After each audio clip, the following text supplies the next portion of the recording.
10 நிமிஷத்துல மாங்காய் ஊறுகாய் எப்படி செய்யலாம்னு பார்க்கலாமா? மாங்காவை உங்களுக்கு விருப்பமான சைஸ்ல நறுக்கிக்கோங்க.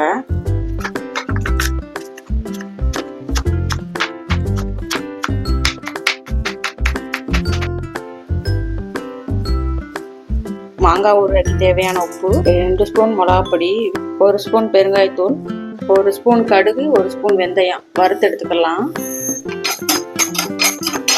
வறுத்த கடுகு வெந்தயத்தையும் பொடி பண்ணிக்கிறோம்.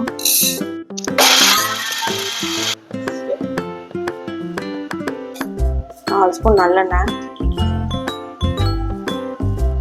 கடுகு, உளுந்து,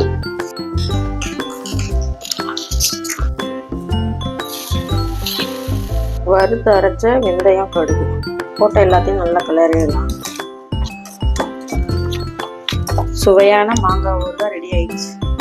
10 நிமிஷம் தான் மாங்காய் ஊறுகாய் செய்யறது.